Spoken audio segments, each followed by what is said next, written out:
ভাইয়ের লাশ আনতে গিয়ে আরেক ভাইও চলে গেল চিরতরে। ভাবতে পারেন, 1 বছর আগে যে ভাই বিদেশে পাড়ি দিয়েছিল স্বপ্ন নিয়ে, আজ তার লাশ এলো দেশে। আর সেই লাশ গ্রহণ করতে এসে আরেক ভাইও চলে গেল চিরতরে। হ্যাঁ, এই ঘটনাটি নির্মম বাস্তবতা। চট্টগ্রামের ফটিকছড়ির তালুকদার পাড়ার ছেলে রুবেল 2024 সালে পরিবারের অভাব গোছাতে একটুখানি স্বচ্ছতার আশায় ভবিষ্যতের একটি ভালো দিন কল্পনা করে পাড়ি জমিয়েছিল সৌদি আরবে।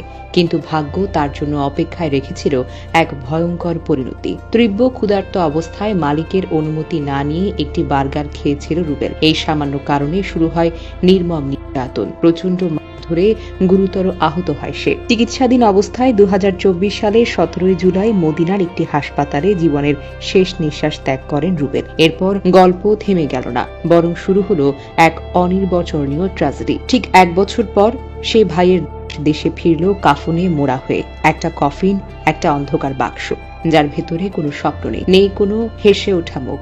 শুধু শুয়ে আছেন এক সন্তান, এক ভাই, যিনি ফিরে আসার কথা ছিল বিজয়ী হয়ে। ফিরলেন নিঃশব্দে।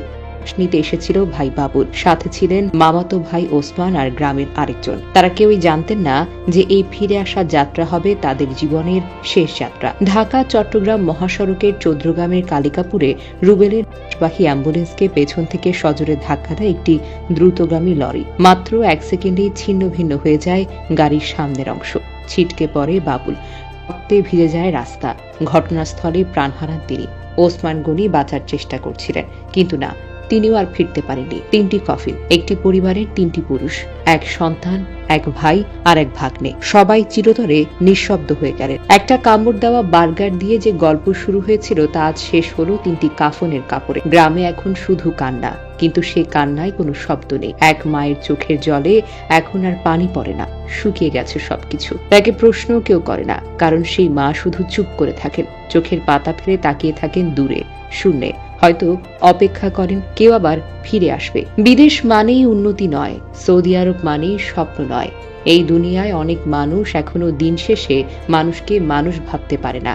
একটা খাবার খাওয়ার অপরাধে যদি একটা ছেলেকে দিয়ে মেরে ফেলা হয়, তাহলে বলুন এই পৃথিবী কেমন হতে পারে? একটা পরিবার আজ সব স্বপ্ন হারিয়ে নিঃস্ব।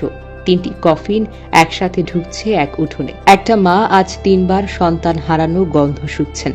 চলুন না আমরা এই পরিবারের জন্য দোয়া করি, যারা চলে গেছেন, অর্থাৎ রুবেল, বাবুল, ওসমান গনি। আল্লাহ যেন সবাইকে শহীদের মর্যাদা দান করেন, তাদের জান্নাতুল ফেরদৌস নসিব করেন, আর পরিবারের বাকি সদস্যদের এই অসম্ভব কষ্ট সহ্য করার শক্তি দেন। একটি বার্গার, 3টি কফিন। এই গল্প যেন আর কোনো পরিবারে না হয়, এই কান্না যেন আর কোনো মায়ের ভাগ্যে না আসে, এই হাহাকার যেন আর কোনো ভাইয়ের জীবন না ভেঙে দেয়।